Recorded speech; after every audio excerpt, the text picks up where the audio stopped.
Assalamualaikum warahmatullahi wabarakatuh. Selamat sore teman-teman. Semoga kabar baik untuk semuanya. Nah, yuk yang masih tidur, bangun yuk, masa sore-sore tidur. Yang sudah bangun yuk, coba matanya dibuka. Untuk apa? Untuk menyimak video pembelajaran kali ini. Nah, sebelum saya memulai pembelajaran, perkenalkan, nama saya Ahmad Najib dari Prodi PAI Universitas Islam Negeri Sunan Kalijaga. Sebelum saya memulai pelajaran, saya akan mencoba tes gel-gel, tes semangatnya. Jadi ketika saya nanti bilang semangat belajar, nanti menjawab belajar harus semangat, seperti itu. Bisa ya? Nah, semangat belajar, belajar harus yang semangat. Nah, di sini saya akan menjelaskan sedikit terkait materi kelas 11 Madrasah Aliyah, mata pelajaran Sejarah Kebudayaan Islam, bab 5 semester genap yang berjudul Kemunduran Umat Islam. Kenapa bisa mundur? Mesti ada yang bertanya-tanya nih, kenapa di sini umat Islam itu mengalami kemunduran, sedangkan pada masa Nabi Muhammad SAW dan sahabatnya itu umat Islam berjaya, maju, sedangkan bangsa Barat sendiri itu mengalami kemerosotan atau masih jauh di bawah umat Islam. Tapi kenapa sekarang bisa berbalik? Nah, di sini saya akan menjelaskan terkait 2 poin penting, yaitu yang pertama, faktor penyebab kemunduran umat Islam, yang kedua, penjajahan Barat atas dunia Islam. Lanjut nih, bisa dilihat di sini pembahasan yang pertama, yaitu tentang faktor penyebab kemunduran umat Islam. Nah, bisa dilihat di sini. Nah, Syekh Amir Shakib Arslan, bisa dilihat di sini, Syekh Amir Shakib Arslan itu mengungkapkan alasan mengapa toh Islam itu, terkhususnya umat Islam itu mengalami kemunduran. Nah, di sini itu dalam buku paket SKI kelas 11 itu di sini disebutkan 4, walaupun di sumber lain mungkin ada yang 5, ada yang 6. Nah, yang pertama bisa dilihat ada umat Islam sudah tidak mengamalkan ajaran Islam sesuai dengan syariat. Nah, khususnya pada Al-Quran dan hadis. Nah, padahal Al-Quran dan hadis itu sebagai pedoman hidup kita. Nah, kenapa umat Islam sendiri itu tidak mau mengamalkan? Nah, di sini nih yang membuat agama Islam itu mengalami kemunduran.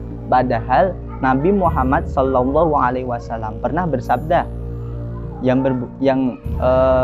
artinya begini, aku tinggalkan bagimu 2 perkara nih, 2 perkara. Jika kamu berpegang teguh kepada keduanya ini, maka kamu tidak akan tersesat selama-lamanya. Nah, 2 perkara ini yaitu Al-Quran dan Sunnah Rasul. Nah, sudah jelas Nabi Muhammad sudah pernah bersabda seperti itu. Masa ya kita tidak mau mengamalkan? Terus lanjut ke poin yang nomor 2 nih. Poin yang nomor 2 yaitu umat Islam tidak mau bersatu dan terpecah belah. Di sini Allah Subhanahu wa taala sudah mengingatkan kepada kita dalam Quran surat Ali Imran ayat 103 yang berbunyi wa'tasimu billahi, yang berbunyi wa'tasimu bihablillahi jami'an wa la tafarraqu, dan berpeganglah kamu semuanya pada tali agama Allah dan janganlah kamu bercerai-berai. Nah, dari penggalan ini sebenarnya kita bisa mengambil contoh pada masa Daulah Abbasiyah. Nah, pada masa itu terjadi perebutan kekuasaan di dalam pemerintahan. Nah, di sini ada 3 golongan nih. Golongan yang pertama yaitu golongan dari orang-orang Arab. Golongan yang kedua golongan dari orang-orang non-Arab, dan yang terakhir itu bangsa Persia. Nah, ketiga golongan itu menginginkan kepemimpinan itu berasal dari kelompok mereka ketiga tadi. Nah, disinilah fanatik kebangsaan itu menjadi pemicu terpecahnya umat Islam. Lanjut poin yang nomor 3 nih, yaitu mayoritas umat Islam terlalu cinta dunia dan takut mati. Nah, pada poin ketiga nih yang membuat Islam itu semakin mundur. Karena apa? Yang pertama, terlalu cinta dunia. Nah, jika pemimpin saja cinta dunia, nanti rakyatnya bagaimana? Mungkin nanti pemimpin bisa korupsi di situ. Padahal kebanyakan umat Islam itu sudah jelas yang namanya dunia itu hanya fata morgana. Dunia itu hanya semu, maya. Sedangkan akhirat itu jelas kita nanti akan hidup di akhirat kekal selama-lamanya. Nah, jadi kan sudah jelas. Dan takut mati. Nah, gimana kalau pemimpin aja takut mati, apalagi rakyatnya kalau kayak gitu. Nah, lanjut nih ke poin yang nomor 4, yang terakhir, yaitu hilangnya semangat jihad umat Islam. Nah, pada poin ini sebenarnya kita bisa sangkutkan poin yang ketiga tadi. Poin yang ketiga tadi kan takut mati. Nah, sudah jelas dong kalau kita semangat jihadnya itu hilang, itu mungkin salah satunya itu kita takut mati. Padahal nih ada cerita nih, dulu itu umat Islam dalam perang Yarmuk melawan kaum kafir itu, jika kita melihat segi jumlah umat Islam itu kalah banyak. Umat Islam itu cuma ada 40.000, sedangkan kaum kafir itu ada 240.000. Nih bayangkan, 240.000 melawan 40.000. Jika kita hanya melihat jumlah, sudah pasti umat Islam itu keteteran. Tapi di sini mereka itu mempunyai semangat juang yang tinggi. Nah, oleh karena itu Allah juga memberi pertolongannya kepada kaum muslimin, yaitu menang atas perang Yarmuk. Itu adalah perang yang fenomenal. Nah, lanjut pada pembahasan yang kedua ya, untuk mempersingkat waktu. Nah, jadi pada pembahasan kedua itu mengenai penjajahan bangsa barat atas dunia Islam. Nah, kebangkitan bangsa barat itu bermula dari semangat keilmuannya.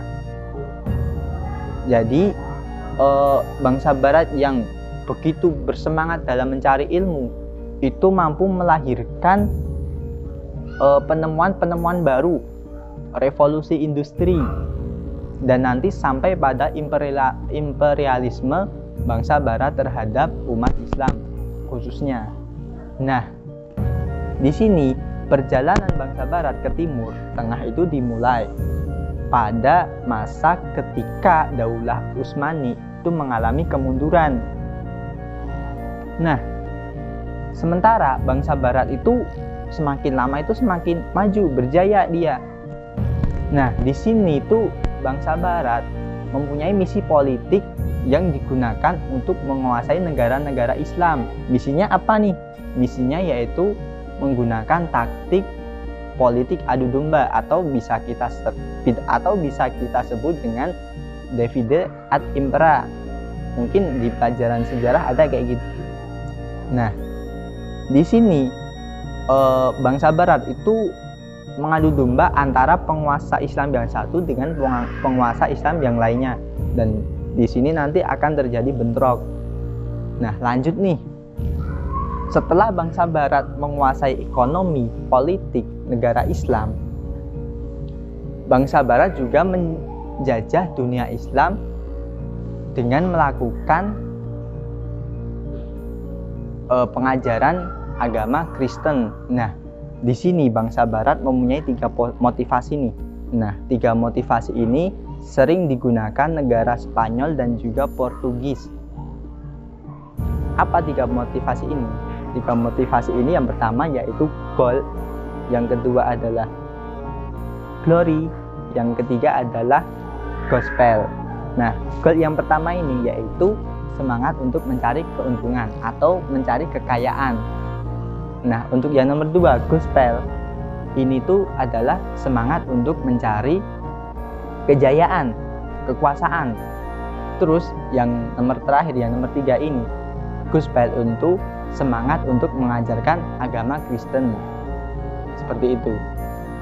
Nah, di sini imperialisme bangsa Barat itu telah berdampak luas dari Asia Tenggara sampai bisa ke Asia Timur, Asia Tengah, sampai ke benua kecil India.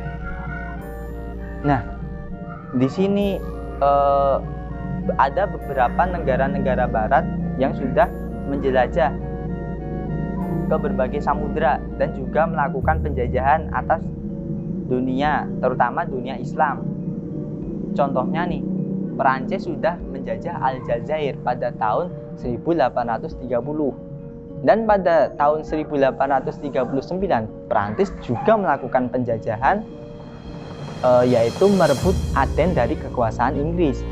Lanjut nih, pada tahun 1881, Perancis menaklukkan Tunisia. Nah, dilanjutkan pada tahun 1911, Perancis lagi-lagi melakukan ekspedisinya, yaitu menaklukkan Maroko. Nah, di Asia Tengah dan Jazirah Arab itu juga tidak luput dari penjajahan bangsa Arab. Contohnya nih, ada Suriah dan Lebanon. Itu dia juga dijajah Prancis pada tahun 1918. Nah, Palestina dan Jordania pada tahun yang sama itu juga dijajah oleh negara Inggris. Nah, tidak hanya itu, di belahan dunia lain pun Rusia itu menjajah Asia Tengah seperti Kaukasia, Samarkand, Bukhara, dan juga Uzbekistan pada tahun yang sama. Nah, disinilah imbas perjanjian San Stefano dan juga perjanjian Berlin antara negara Rusia dengan Daulah Turki Utsmani. Nah, itu tadi contoh-contoh penjajahan bangsa Barat. Jadi, demikianlah itu tadi, Islam itu mengalami krisis berkepanjangan, ditambah rongrongan-rongrongan dari bangsa-bangsa kapitalis yang merusak seluruh tatanan politik, ekonomi, sosial, budaya, hingga moralitas bangsa Islam itu sendiri rusak. Nah, dinamika keislaman itu menjadi mati suri di bawah pengaruh imperialisme bangsa Barat. Nah, mungkin itu saja penjelasan dari saya. Banyak salahnya mohon maaf. Sekian, assalamualaikum warahmatullahi wabarakatuh.